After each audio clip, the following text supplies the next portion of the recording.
Good morning. Please take your Bibles and open to James chapter 4. James chapter 4 at verse 13.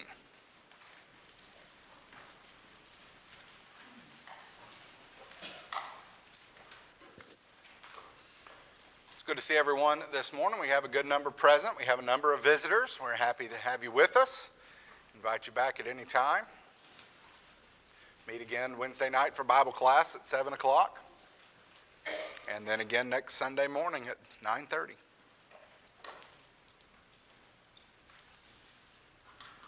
People are always conducting polls. I've never been asked about one. I always find that weird. And I'm not sure I know anybody that's ever been asked about one either. But a recent Gallup poll asked the question. It asked this regularly. They kind of keep a tab on this one. Do you believe in God? And in this most recent one, which was in 2024, 74% responded yes. That's down from 81% in just 2022.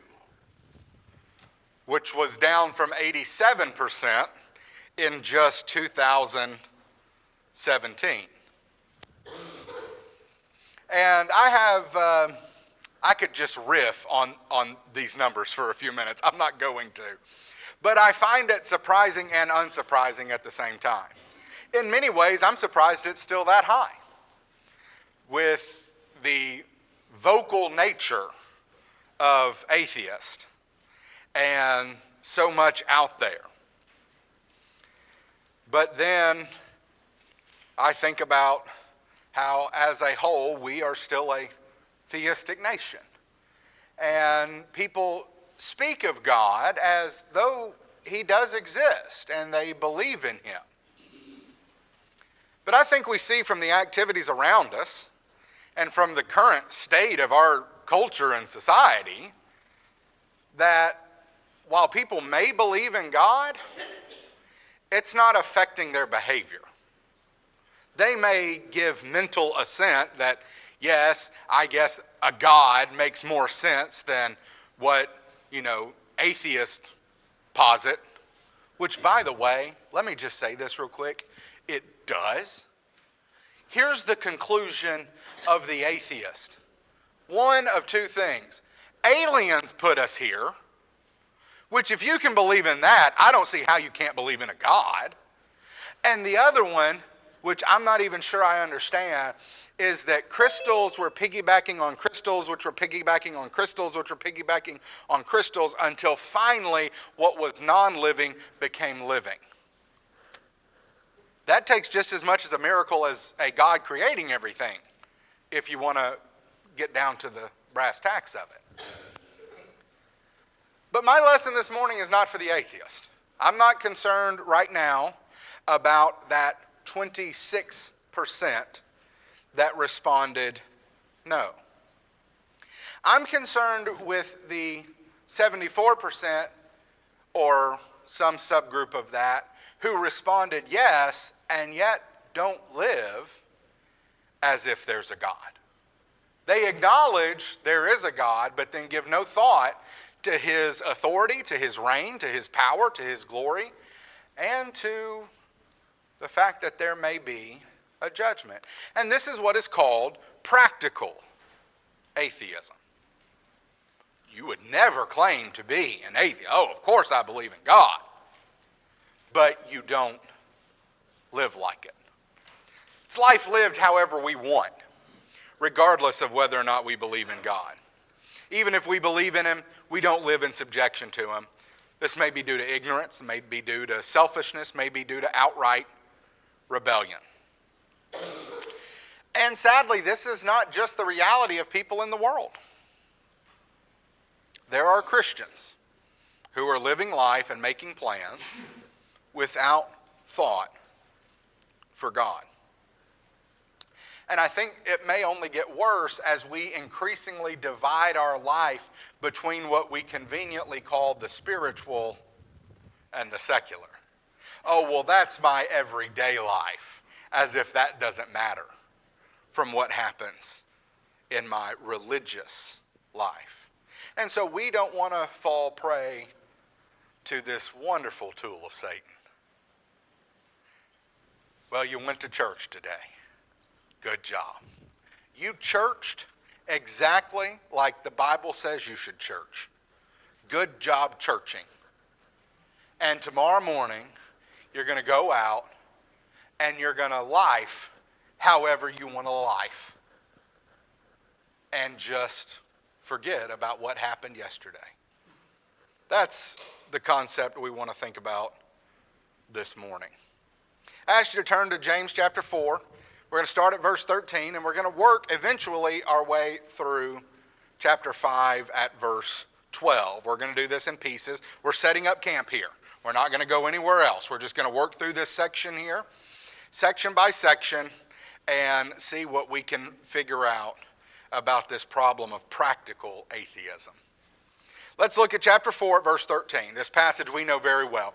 Come now, you who say, today or tomorrow we will go into such and such a town and spend a year there and trade and make a profit. Yet you do not know what tomorrow will bring. What is your life? For you are a mist or a vapor that appears for a little time and then vanishes. Instead, you ought to say, if the Lord wills, we will live and do this or that. As it is, you boast in your arrogance. All such boasting is evil. So whoever knows the right thing to do and fails to do it, for him it is sin. So in the first place that we can be practical atheists is failing to acknowledge God and God's plans. We make plans without any thought of God's will. Verse 13, we do this in everything. You who say today or tomorrow we will go into such and such a town and spend a year there and do all of this kind of, do we not all do that? Do we not all make those kind of plans, especially, to our younger high school, college age crowd? We're thinking about what we want to do with our life. We're thinking about where we're going to go, what we're going to spend our time in school doing. Then we're going to get an internship, and we're literally going to go somewhere for an amount of time and spend time there making money. We have everything laid out. We have all our plans, and we think nothing can stop us because we forget the fleeting nature of life, especially when you're young. You think nothing can stop you. Nothing can slow you down. Verse 14, yet you do not know what tomorrow will bring. We do not know about the things we cannot control.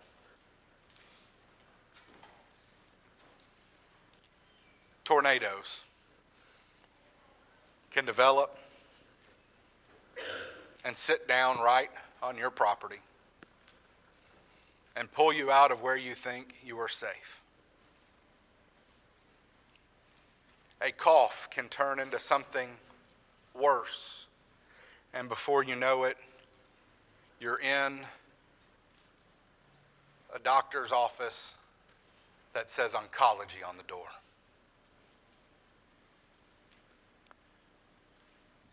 Or you can be like Allison Burleson, who was 17 years old, the daughter of my cousin Michelle, who was out on the lake this past Monday with her family and siblings. They were playing on jet skis and inner tubes, and one of the jet skis hit her and she died instantly. 17 years old. Her whole life ahead of her. Things happen. Verse 14, the second half, what is your life? You are a mist or a vapor that appears for a little time and then vanishes. I think about our college-age students sometimes, and I feel like I can talk to them. I feel like we can hang out, like we're buddies. And then Raven told me what year she was born, and I had a small heart attack. It hurt. I mean, it hurt deep. It hurt real deep. And I know you don't believe this, but I was just that age. And I know that there are some here that are getting close to twice my age now, and they look at me and shake their head at me because of what I'm saying right now and think, you don't even know, young man, what it's like. And before you know it, it's gone. This may embarrass him. I don't care. James is about to turn 17. I don't know where those years went. It was just yesterday that we'd get him out of his little bath and we'd lay him on the couch and he'd be yelling at the fan, and I'd button up his little sleeper and take his tiny little arms and put him into the armhole of the sleeper, and we'd pick him up and now he's big and stinky, and he has a job, and he goes to work without telling him to. And where did all this go? Life just goes away. Life expectancy has come down a little bit. I think it's currently about 79 years in the United States. That doesn't guarantee you anything. That's just the average outside of abnormal circumstances. We fail to acknowledge God when we make plans without thought of His will, when we forget the fleeting nature of life, when the wise man, you'll remember from a couple of weeks ago when we talked about how to live life, he said going to the funeral is better than going to the party because it reminds you of the end of all man. And so we need to be saying, if it be your will. Now, I'm not saying that we have to attach that to everything we say. I don't think it has to be some tag we put on every single thing we say. But it does need to be our thought process.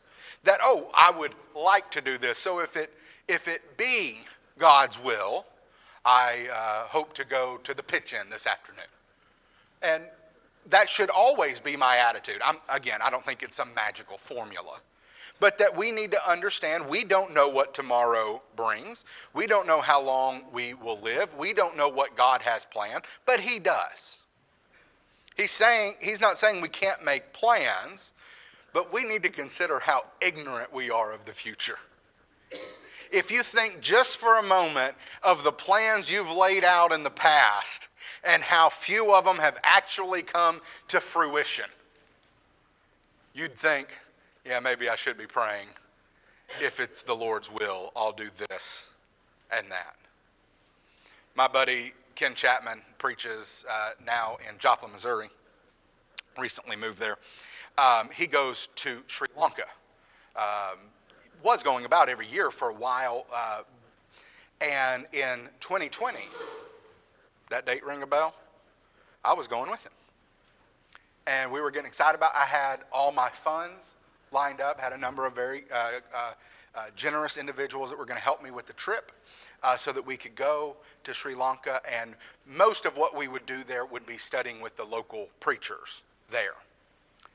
And I don't know, did anything happen for y'all in 2020? Down in Alabama, it got pretty serious. And even after things started lighting up a little bit, getting a little bit better, Sri Lanka closed its borders for a long time.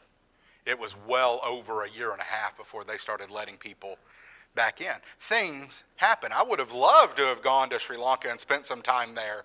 I don't think I would have made it a year. They don't have Diet Dr. Pepper. They only have Diet Coke.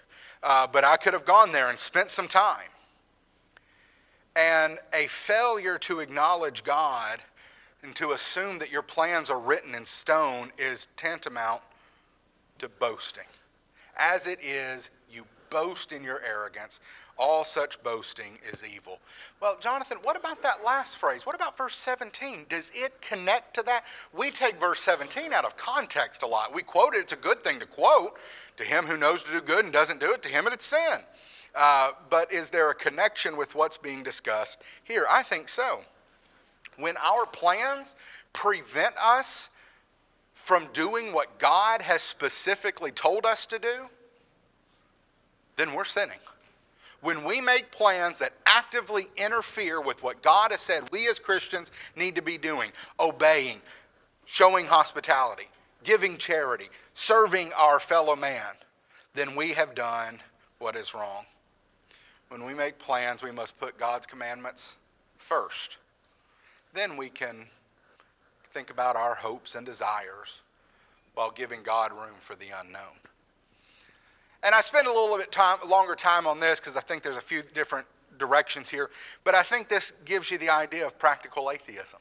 We go throughout life that we're the ones in control, that we're the ones designing the plans, and God is only secondary to that. We talk to him in hopes that those plans work out, not to let him design the plans and us follow along. Let's do a second one. Chapter 5 at verse 1. Come now, you rich, weep and howl for the miseries that are coming upon you. Your riches have rotted, and your garments are moth-eaten. Your gold and silver have corroded, and their corrosion will be evidence against you, and will eat your flesh like fire. You have laid up treasure in the last days. Behold, the wages of the laborers who mowed your fields, which you kept back by fraud, are crying out against you. And the cries of the harvesters have reached the ears of the Lord of hosts. You have lived on the earth in luxury and in self-indulgence. You have fattened your hearts in a day of slaughter. You have condemned and murdered the righteous person. He does not resist you. Now, the Bible teaches very clearly that covetousness is idolatry. And I don't think he's really talking to rich Christians here. I think he's talking to some who are mistreating the Christians. But it does serve as a warning when we have an almost built-in desire to get more. When it's kind of coded into our American DNA, right? To get that next step, to get that next bump, to get that next rung on the ladder. And then our society would say we can do it by whatever means. Look at verse 1 again. Do you see how strong this language is? Come now, you rich, weep and howl for the miseries that are coming upon you. It makes me wonder, are there no exceptions? Boy, that is strong language. But the condemnation of the rich in the New Testament is so common that James doesn't even feel the need to qualify it. Now, we know that there is the exception. We know that there is the occasion, but Jesus was very clear. It's only with difficulty that a rich person can enter the kingdom of heaven. In fact, it's easier for a big, giant camel to go through the eye of a needle. I can't even get thread through the eye of a needle, much less a camel. This, in verse 2 and 3, is exactly the teaching of Jesus in Matthew 6. Your riches have rotted, and your garments are moth-eaten. Your gold and silver have corroded, and their corrosion will be evidence against you. Do not lay up for yourselves treasures on earth where moth and rust destroy, and where thieves break in and steal. I was looking at Steve and said, where thieves break in and steal. Where thieves, not Steve, breaks in and steals. Jesus has already talked about this, and James is just reminding them of what Jesus has said. Verse 4, the abuse of the day laborer. Behold, the wages of laborers who mowed your field, which you kept back by fraud, are crying out against you, and the harvesters have reached the ears of the Lord of hosts. These people were dependent on that denarius as they left your field at the end of the day. As they had worked all day under the heat of the sun, and they had nothing at home in their pantries. Guys, we could feed families out of the stuff in our pantries that we're never going to eat. You all have that can of sweet potato in the back of the pantry that you don't want to throw away, but when are you going to make that? They needed that denarius. Leviticus 19:13, Deuteronomy 24:15 says, when they work that day, you pay them that day. You know why? Because on the way home, they needed to swing by somewhere and get bread for tomorrow, so that their family could keep going. And every day they had to do this. Verse 5 sounds a lot like the rich man and Lazarus. You have lived on the earth in luxury and in self-indulgence. You have fattened your hearts. In a day of slaughter, you have condemned and murdered the righteous person. You've had things perfectly here. And he warns them that things are about to be flipped on their head. It's nothing new. Amos said during his day that the rich were selling the needy for a pair of sandals. But this is what happens when we act as though God does not exist, or when we elevate anything above God. And we would never say, let's be clear, we would never say, oh, God doesn't, we would never say, God doesn't exist. Absolutely God exists. But then we go about our lives cultivating the most important thing in our world, your 401k, or your Roth, or that retirement fund, whatever letters and numbers you want to put on it, and how every time you look at it and it's down a little bit, it's a little stressful. When I had started doing some investing with my finance guy, the first month I got a note from the company, and it had gained 1 cent. And I don't even check it, honestly. That day I just thought it'd be interesting. What did it do in 1 month? And I texted John, not a John here. I know we got 80 of them, but not a John here. I said, hey, my investments picked up a penny this month. And without missing a beat, he goes, they could have dropped 40. It's like, yikes. I don't know if I need my finance guy to be that negative. But we think that ends up being the most important. We would never deny God, but we live as if that is king. And we're not surprised when Paul says in Colossians 3 at verse 5, covetousness is idolatry. There's warning after warning after warning after warning of the dangers of riches, and yet we grasp for more.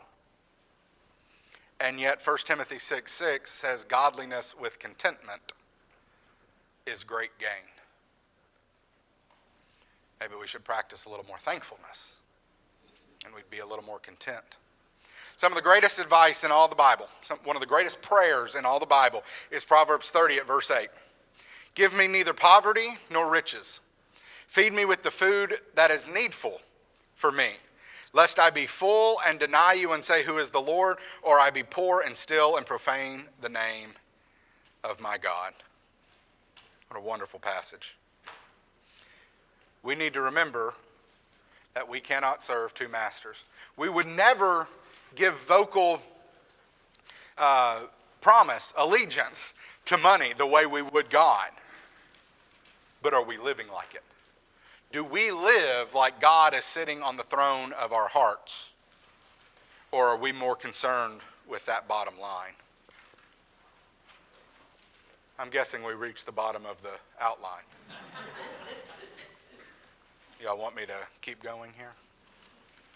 All right, look at chapter 5 at verse 7. Be patient, therefore, brethren, until the coming of the Lord. See how the farmer waits for the precious fruit of the earth, being patient about it until it receives the early and the late rains. You also be patient, establish your hearts, for the coming of the Lord is at hand. Do not grumble against one another, brethren, so that you may not be judged. Behold, the judge is standing at the door. As an example of suffering and patience, brethren, take the prophets who spoke in the name of the Lord. But we consider those blessed who remain steadfast. You have heard of the steadfastness of Job, and you have seen the purpose of the Lord, how the Lord is compassionate and merciful. I think what James does here is he turns his attention to the brethren and how they respond to mistreatment. And maybe the mistreatment at the hands of the rich he's just talked to. But the way they respond to that might show that they deny that the Lord is coming back. Let's explore this. Verse 7 and 8, he says their response needs to be patience. You wait, just as the farmer has to wait. I seem to remember Monty speaking a little bit about that on Wednesday night. And he says in verse 9, your grumbling will do no good. But it's so fun, isn't it? It's like it's our pastime. It's like that's our chosen hobby. You also be patient, he says. Verses 10 and 11, he says that if you'll be patient, it will actually make you like the prophets. It will make you like Job. Listen, that might be the one guy I don't want to be connected to. With all he had to endure. But for someone to say you have the patience of Job would be quite an honor. Jesus mentioned the prophets and persecution back in Matthew 5. Blessed are those who are persecuted for righteousness' sake, because they are like the prophets, he goes on, Matthew 5, 10 through 12. It doesn't mean they enjoyed it. Let's be clear about that. But they knew it was ultimately in the Lord's hands. And so when you're patient, when you endure, when you bear up under what might be wrong, he says, you become like the prophets. You become like Job. You see, what there is there are some temptations when you are wronged. When you feel like there's mistreatment, there are some temptations. One is to lash out in vengeance. And yet God says, vengeance is mine. I will repay. And we know this will happen at Jesus' return. Or maybe the temptation is to vindicate ourselves. I'm going to show them exactly why I'm right. Again, this is not our job. God will take care of this when he comes. Or we could grow irritated. Things happen, things go wrong. That 12th red light in a row catches me. And we get irritated. But we have to remember that we will be judged by every word that proceeds from our mouths. One of the scariest verses in all of Scripture, to be honest. Jesus calls us not to be angry with our brethren. Do we want to be seen mistreating our brothers and sisters in irritation when the Lord returns? So let me bring this full circle on this point. When we respond to mistreatment in this way, we're effectively saying that we don't believe the Lord is coming back to do what he said he's going to do. That I have to take care of it myself. I have to do this or it won't get done. What are we saying? We're saying that we don't believe God's going to take care of it. That God will vindicate his people, that God will remember us, and that he will judge those who have mistreated others. And one last one, with only one verse. Verse 12. But above all, brethren, do not swear, either by heaven or by earth or by any other oath. But let your yes be yes and your no be no, so that you may not fall under condemnation. I wonder if the swearing and the lying here maybe is associated with the mistreatment by the rich here. Maybe rich creditors have come calling.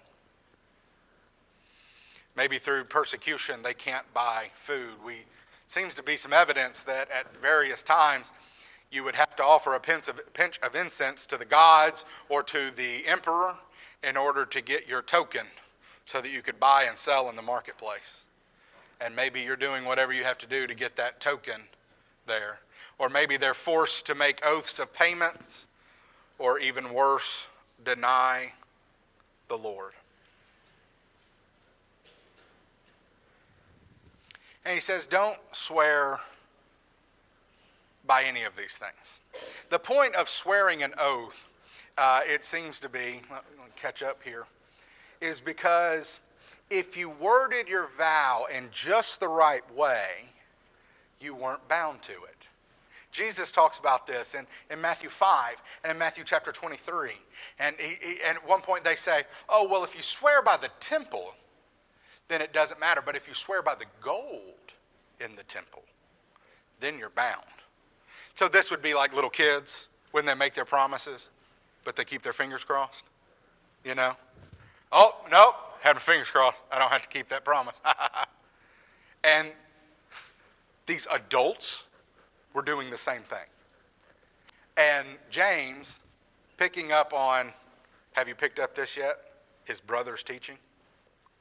These are things that his brother was teaching in the Sermon on the Mount. And so much of this section goes right back there. He says, don't swear at all. And then he straight up quotes Jesus, let your yes be yes and your no be no. You see, if you say anything with deception in mind here, he says you're acting like the double-minded man. You're saying you're doing this, but you're actually doing this. And ultimately, that becomes the whole theme of the book of James, I believe, that we are to be people who are single-mindedly focused on God. So what does this have to do with atheism? What does this one have to do with saying you believe in God but not acting like it? Well, let me ask you a question. When it comes to telling the truth, which side do you line up on? Do you line up on the side of God who cannot lie? Or do you side on Satan, the father of all lies? We would never say, I don't believe in God. But we might turn around and try to deceive somebody. Try and wiggle out of a situation with the words we use, aligning ourselves with Satan and not with God, even though vocally we'd never say it. There's been times in my life that I have acted as if God did not exist. I would worship him on Sunday, and then the next day, or maybe even that same day, act in such a way that says, who is this God you speak of? When we plan without acknowledging him, when we elevate anything to the throne of our heart besides him, when we feel that we must respond rather than wait for the Lord to handle it, when we align ourselves with Satan through deception, we are denying the existence of our God because we're not living as though we truly believe in him. And there's one more passage that I want you to think of that I don't even need you to turn to. You know it. When we do this, we are no better than the demons who believe and tremble. James 2 at verse 19. This is practical atheism. We become just like the demons. But you see, belief in God and the Lord Jesus Christ changes your life. I guess I waited till the end of the sermon to say this, but I really didn't even have to preach this lesson. Brian had already done it in the song he picked for us this morning, and I do appreciate that. He kind of got a little late notice that he was going to lead singing this morning, and was still, I had no clue. I just texted him, was like, here's my theme, good luck. And he almost prevented me from preaching this this good sermon that you heard this morning. But I do appreciate what he had to say and the thought behind these songs.